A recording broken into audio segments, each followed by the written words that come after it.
The strange thing about making art is the process is not as linear as it looks. Sometimes I'll have an idea for a work years before I start. And then when I eventually begin, other elements will come into play based on my feelings or experiences at the time. Things have a habit of accumulating, though, in the studio, and while meanings and ideas shift with the world around us, my hope is that the art has an ability to contain elements of the past and the present within it. Certainly the time I spend developing ideas and actually making something is also a key element. So an important part of the process is being open to the unexpected.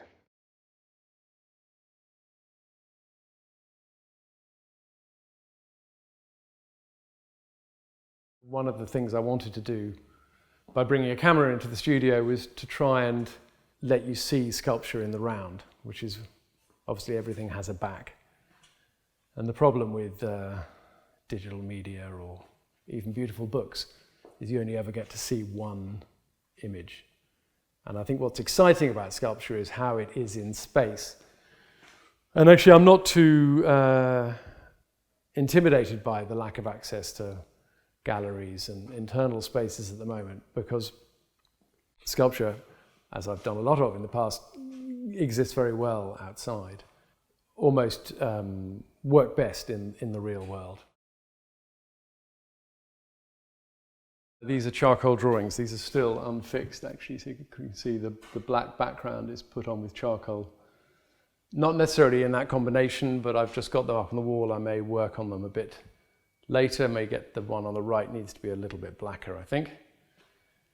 And then here at the end of the studio is a painting that I've started really quite recently.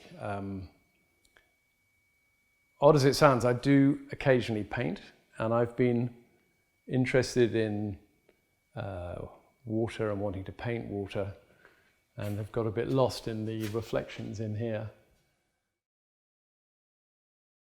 This is called Header. This is a maquette, a clay maquette, for something that I think could be much larger. I'd love to make this 3 or 4 meters tall if I ever found the right location for it. She needs to be on her own, and I like the idea of the viewer walking up to it and looking up, and she looks up to the sky, so there's this sense of her isolation, even though she could potentially be very large. These are probably the things I'm most involved with. So there's a clay figure here that I'm going to show you in a minute. These ones are both ceramic, recently finished. This one is either going to be called Sleeping Pilgrim or Sleeping Man. And I quite like the word cradle. I feel he's sort of being held by the earth. It was inspired by a very beautiful photograph taken by Markéta Laskakova of a man actually on a pilgrimage who was having a nap. And I've interposed myself into it to some extent.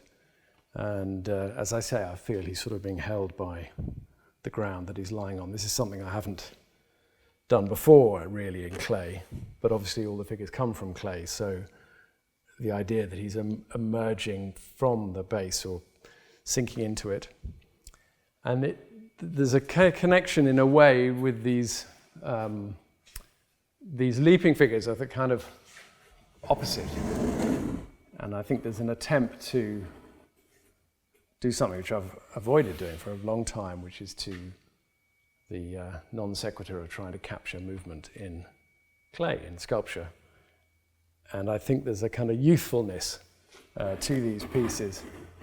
And this middle one, which I've walked past, is a younger person with a totally different context where she's sleeping or resting her little head on a frisbee. And I can't really explain it, but I just like the way that one fitted together. I'm still painting this one, and this is a completely solid piece of bronze weighted at the bottom. And as you can see, there's a slight amount of shrinkage that goes between. So this is the same sculpture. Ceramic one a few millimeters taller. And, as any artist, I suppose, that uses colour, I'm thinking about the shape of this, the colour of it, and what might work best with this particular piece. It's enough turning.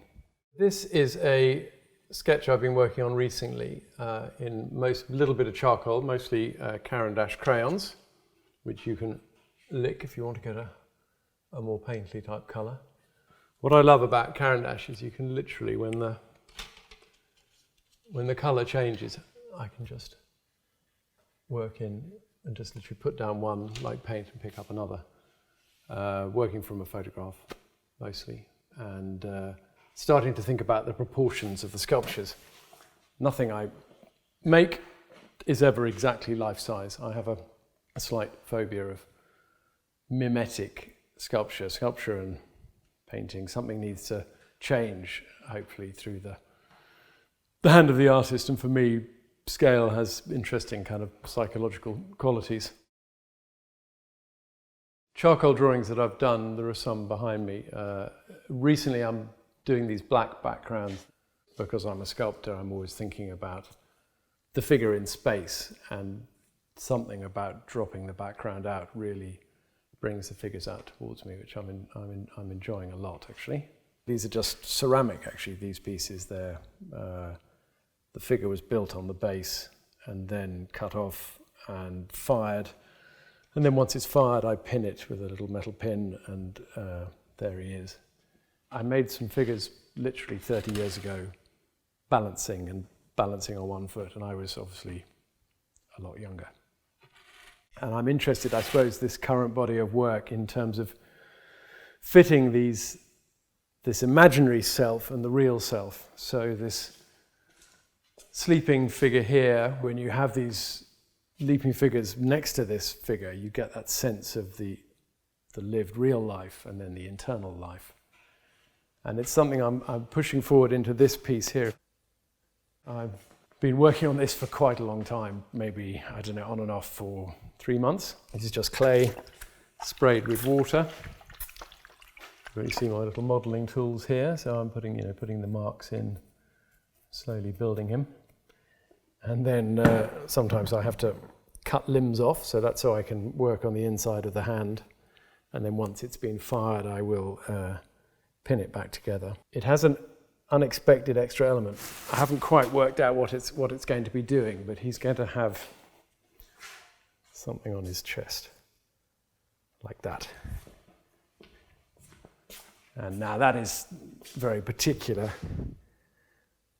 I quite like the idea that you don't know if he's guarding him or about to attack him.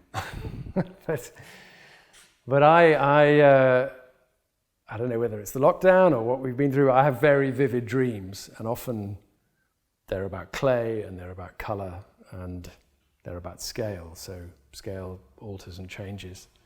And this is really a self-portrait. And when it's painted, he'll have some colour in his cheeks and on his clothing. His feet are crossed, and so it should become apparent that he's sleeping. It also plays on a piece that I made quite a long time ago called Lying Man, which had a younger version of me with an even younger alter ego on his chest. So this is a slightly older sculpture, although I've done a version where his feet are black, and this one actually I've painted his feet. It's called, it's got a rather cryptic title. It just has the letters of YDNHIF, I think, which it's You Don't Know How It Feels. And to be me, I think, is how the song goes. But it's that sense of an internal life, and it's a very compact figure. He's somebody I've gone back to and have sculpted again and again. And I don't want to say too much about it, but there's a sort of the sense of what's going on in his head, I suppose, is what's important to me, more than how it sort of manifests outside. There's a slightly bigger version just here. An older piece, but a monochrome, but actually I've painted some of these greys and whites that are in the paint. It's not all through light. And it's an interesting thing, obviously, painting sculpture. You've got that crazy situation. You see it on the fully painted ones the most. Do I paint the shadow in, or do I let it occur? And if the shadow's too strong, then actually I can put some white in there and make it flatter. So each piece is unique. I make additions, copies, but actually each time I paint them, they come out slightly differently. The newest and largest figures in the studio are this pair. They're called Standing Figure Man and Standing Figure Woman. They're both exactly the same height. They are 2.2 meters, 15-20% bigger than life size. And they are designed to stand opposite each other, not as close as they are now in the studio. I've shown them in Sweden. They were 8 meters apart. This pair are going to London. They're going to be 10 meters apart. Yeah, so I'm still painting them. So his jeans and jacket, waistcoat are probably finished. Everything is a little bit shiny because I use a 2-pack marine paint, which can withstand the weather, build it up in layers, and then I put 4 or 5 layers of wax over the top to protect the paint. And it's actually nice this time of day, we're getting some interesting light kind of falling down his face. I've probably had 3 painting sessions on this already. So there's the primer coat, the undercoat, the beginning of the colours. And the paints go dry after a day. So I mix up little pots. I've got some here. You just sort of build it up. I can take things away if I don't like them. And it's very subjective, I suppose. It's just my own, what I feel about the figure. And it's hard to, this is why I'm a sculptor. It's difficult to put this stuff in words. But I like the idea that he's present within himself, slightly awkward, arm coming out maybe a bit from his body, kind of waiting, about to embark on something. I made him first, and then I, right from the outset, had this idea of having a female figure looking back at him. She actually needs a bit more work. The colour's not quite right. It's going to be a bit noisy. I'm just going to turn her so you can see the face. It's slightly crazy. They are 200 kilo bronze sculptures, not fixed to the floor. So I wouldn't be able to display them like this publicly, but in the studio it's safe enough. But if you come round, you can start to see some of the colour, some of the similar things that I'm doing with him. They're both based on real people. She is naturally quite tall, and I chose her partly because she's, I think, 6'1", and I wanted someone who was comfortable at this enlarged scale. It's interesting because each time you paint it, it obviously changes it, and then when you put the wax on, it changes it again. So I need some highlights in here and some more shadow in here, and then some cooler colours down through this area. And then when the wax is on, at the end, I can polish up the bridge of the nose or here, anywhere where I want it to catch the light. But they're clay. You can, it's important to me that you can see that they're handmade. I'm not trying to confuse anybody, and you can't anyway. I mean, it's a crazy notion, this idea of trying to copy life. So, obviously with clay, I even have this little tool here that has a curve on the inside. That's particularly useful because my fingers are too big if I'm wanting to get a shape onto the eye.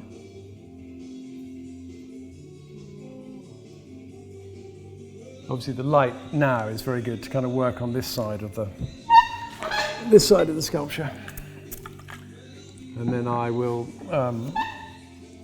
turn it around later if I wanted to work on the other side.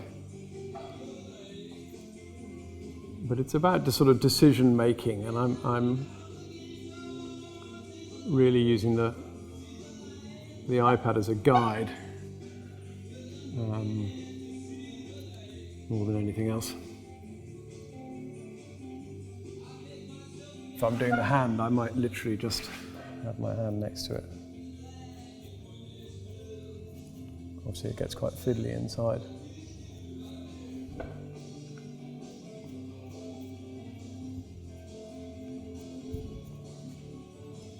And then I'm going to have to use my watch.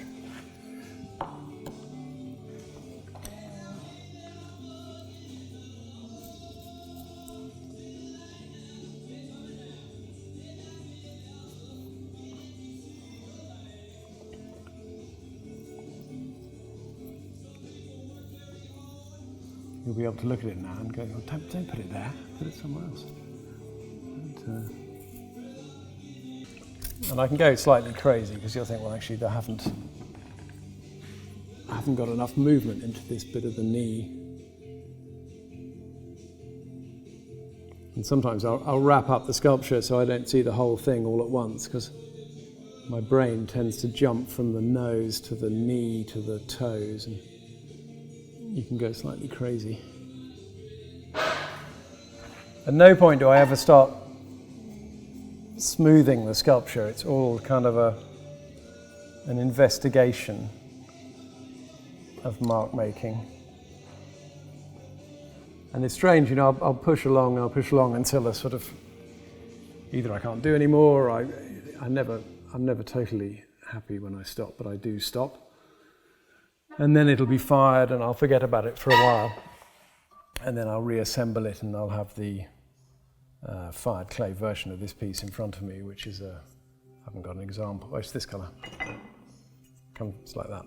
So that looks totally strange, and then it'll be a question of getting colour into that, and as I said before, getting it dark and starting to lighten up various areas. And that's nice because new things start to happen when you introduce colour.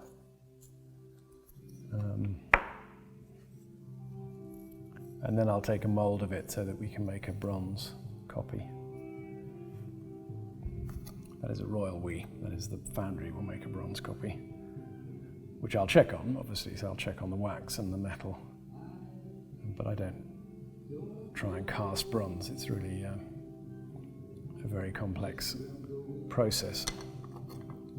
The strange thing about this piece is how the kind of meaning has changed over time. So I think I began it in February, and obviously now, in the current climate, when I think about a sleeping figure, he seems more vulnerable, you know, and there's nothing I can do about that, particularly that idea of this weight on his chest, which I think when I began the piece was about dreams, but actually now has a more sinister sort of relationship to your lungs and to breathing. I don't want to overdo it. But it'll change again, you know, that's the nice thing about art, is that the object remains and the meanings shift through different periods in our lives, so that I might look back at something I made when I was much younger and feel entirely different about it.